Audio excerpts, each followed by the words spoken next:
ತುಮಕೂರಿಗೆ ಮೆಟ್ರೋ ರೈಲು ಬಿಜೆಪಿ ಸಂಸದ ತೇಜಸ್ವಿ ಸೂರ್ಯ ತೀವ್ರ ವಿರೋಧ. ಬೆಂಗಳೂರಿನಿಂದ ತುಮಕೂರಿಗೆ ಮೆಟ್ರೋ ರೈಲು ವಿಸ್ತರಣೆಗೆ ವಿರೋಧ ವ್ಯಕ್ತಪಡಿಸ್ತಾ ಇದ್ದಾರೆ ಸಂಸದ ತೇಜಸ್ವಿ ಸೂರ್ಯ. ಬೆಂಗಳೂರಿನಿಂದ ತುಮಕೂರಿಗೆ ಮೆಟ್ರೋ ರೈಲು ವಿಸ್ತರಣೆಯಾದರೆ ಅಭಿವೃದ್ಧಿ ಅಲ್ವಾ, ಯಾಕೆ ವಿರೋಧ? ಬೆಂಗಳೂರಿನಿಂದ ತುಮಕೂರಿಗೆ ಮೆಟ್ರೋ ರೈಲು ಓಡಿಸುವುದು ಮೂರ್ಖತನದ್ದು ಅಂತ ಹೇಳಿ ಕರ್ನಾಟಕ ಸರ್ಕಾರದ ನಿರ್ಧಾರವೇ ಒಂದು ರೀತಿಯ ಮೂರ್ಖತನದ ನಿರ್ಧಾರಗಳು.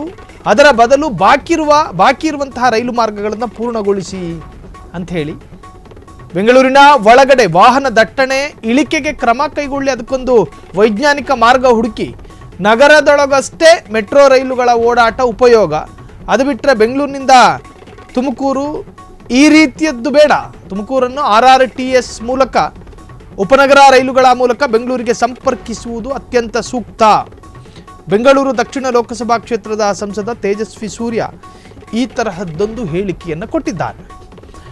ಬೆಂಗಳೂರಿನಿಂದ ತುಮಕೂರಿಗೆ ಮೆಟ್ರೋ ರೈಲು ಈಗ ಬಿಡದಿ ಹತ್ತತ್ರಕ್ಕೆ ಮೆಟ್ರೋ ಎಂಡ್ ಆಗುತ್ತೆ. ಸೊ ಈಗೊಂದು ಪ್ಲಾನ್ ಏನು ಅಂತ ಹೇಳಿದ್ರೆ ಬೆಂಗಳೂರಿನಿಂದ ತುಮಕೂರುವರೆಗೂ 2 ವೀಲರಲ್ಲಿ ಹೋದರೆ ಸರಿಯಾಗಿ 1.25 ಗಂಟೆ ತುಮಕೂರು ರೀಚ್ ಆಗಬಹುದು.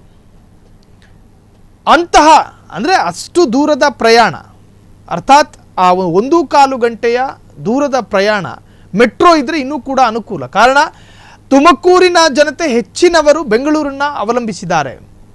ದಿನಕ್ಕೆ ಡೈಲಿ ಕೂಡ ಕೆಲಸಕ್ಕೆ ಬರೋರು ಕೂಡ ಅಪ್ ಆ್ಯಂಡ್ ಡೌನ್ ಮಾಡ್ತಾರೆ ತುಮಕೂರಿಗೆ. ಹಿಂಗಿರಬೇಕಾದ್ರೆ ತುಮಕೂರಿಗೆ ಮೆಟ್ರೋ ಇದ್ದರೆ ಹೆಂಗೆ? ಆ ಅನುಕೂಲ ಇದ್ದರೆ ನಿಜಕ್ಕೂ ಕೂಡ ಸಾರಿಗೆ ವ್ಯವಸ್ಥೆಯಲ್ಲಿ ಒಂದು ಹೊಸ ರೀತಿಯ ಕ್ರಾಂತಿ ಆಗುತ್ತೆ ಅನ್ನೋ ಅರ್ಥದಲ್ಲಿ ಬೆಂಗಳೂರಿನಿಂದ ತುಮಕೂರಿಗೆ ಮೆಟ್ರೋ ಎನ್ನುವಂತಹ ವಿಚಾರ ಕಾಂಗ್ರೆಸ್ ಕೈಗೊಂಡಂತಹ ತೀರ್ಮಾನ. ರೈಲು ವಿಸ್ತರಣೆಗೆ ಈಗ ಸಂಸದ ತೇಜಸ್ವಿ ಸೂರ್ಯ ತೀವ್ರ ವಿರೋಧವನ್ನು ವ್ಯಕ್ತಪಡಿಸ್ತಾ ಇದ್ದಾರೆ. ಬೆಂಗಳೂರಿನಿಂದ ಅವರ ಹೇಳಿಕೆಯಂತೆ ಬೆಂಗಳೂರಿನಿಂದ ತುಮಕೂರಿಗೆ ಮೆಟ್ರೋ ರೈಲು ಓಡಿಸುವುದು ಮೂರ್ಖತನದ್ದು, ಕರ್ನಾಟಕ ಸರ್ಕಾರ ನಿರ್ಧಾರವೇ ಮೂರ್ಖತನದ್ದು ಅಂಥೇಳಿ ಅವರು ಹೇಳಿಕೆಯನ್ನು ಕೊಟ್ಟಿರುವಂತಹದ್ದು. ಅದರ ಬದಲು ಬಾಕಿ ಇರತಕ್ಕಂತಹ ರೈಲು ಮಾರ್ಗ ಇನ್ನೇನು ಬಾಕಿ ಇರತಕ್ಕಂತಹ ರೈಲು ಮಾರ್ಗಗಳನ್ನು ಪೂರ್ಣಗೊಳಿಸಿ ಅಂಥೇಳಿ ಹೇಳಿದ್ದಾರೆ. ಇನ್ನು ಬೆಂಗಳೂರಿನಿಂದ ತುಮಕೂರಿಗೆ ಮೆಟ್ರೋ ಬೇಡವೇ ಬೇಡ, ಬಿಜೆಪಿ ಸಂಸದ ಆಗ್ರಹಿಸ್ತಾ ಇದ್ದಾರೆ. ಸಂಸದ ತೇಜಸ್ವಿ ಸೂರ್ಯ ಬಳಿಕ ಮತ್ತೋರ್ವ ಬಿಜೆಪಿ ಸಂಸದನ ವಿರೋಧವೂ ಕೂಡ ವ್ಯಕ್ತವಾಗಿದೆ.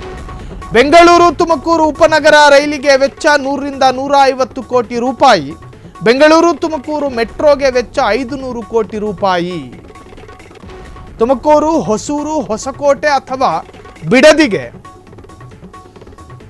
ನಮ್ಮ ಮೆಟ್ರೋ ರೈಲು ಸಂಪರ್ಕದ ಕಾರಣಕ್ಕಾಗಿ ಅಲ್ಲ, ರಿಯಲ್ ಎಸ್ಟೇಟ್ ಕಾರಣಕ್ಕಾಗಿ. ಇಲ್ಲೂ ರಾಜಕೀಯ ಗುರು. ಇದು ಕೇವಲ ರಿಯಲ್ ಎಸ್ಟೇಟ್ಗಾಗಿ ಪ್ರಸ್ತಾಪಿಸಲಾಗಿರುವ ಯೋಜನೆ.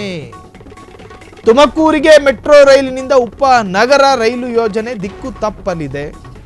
ಬೆಂಗಳೂರು ಕೇಂದ್ರ ಸಂಸದ PC ಮೋಹನ್ ನಿರೀಕ್ಷಿತ ಹೇಳಿಕೆನೇ ಇದು.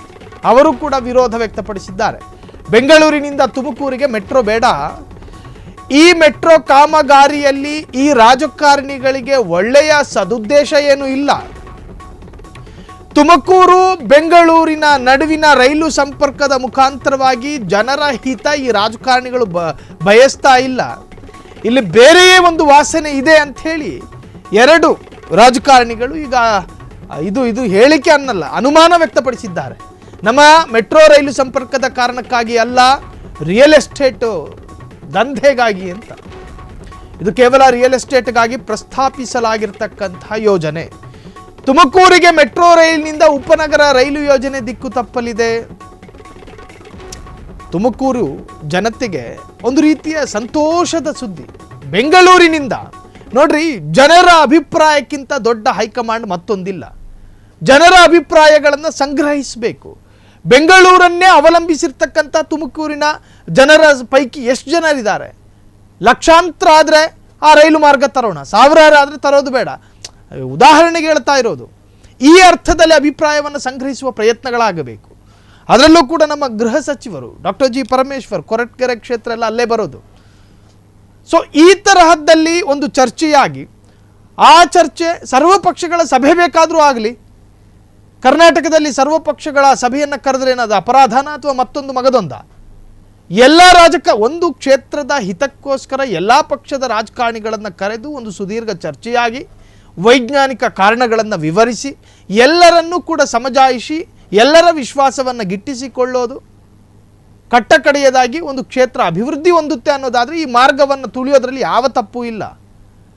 ಈಗ ಇಬ್ಬರು ರಾಜಕಾರಣಿಗಳು, ಅದರಲ್ಲೂ ಕೂಡ ಒಬ್ಬರು ಸಂಸದರು ತೇಜಸ್ವಿ ಸೂರ್ಯ, ಇನ್ನು PC ಮೋಹನ್ ಸೇರಿ ತೀವ್ರ ವಿರೋಧವನ್ನು ವ್ಯಕ್ತಪಡಿಸ್ತಾ ಇದ್ದಾರೆ. ಕ್ಷಣ ಕ್ಷಣದ ಸುದ್ದಿಗಳಿಗಾಗಿ ಫ್ರೀಡಂ ಟಿವಿ ಸಬ್ಸ್ಕ್ರೈಬ್ ಮಾಡಿ, ಲೈಕ್ ಮಾಡಿ ಹಾಗೂ ಫಾಲೋ ಮಾಡಿ. ಹೊಸ ಸುದ್ದಿಗಳ ನೋಟಿಫಿಕೇಶನ್ಗಾಗಿ ಬೆಲ್ ಐಕಾನ್ ಮೇಲೆ ಕ್ಲಿಕ್ ಮಾಡಿ.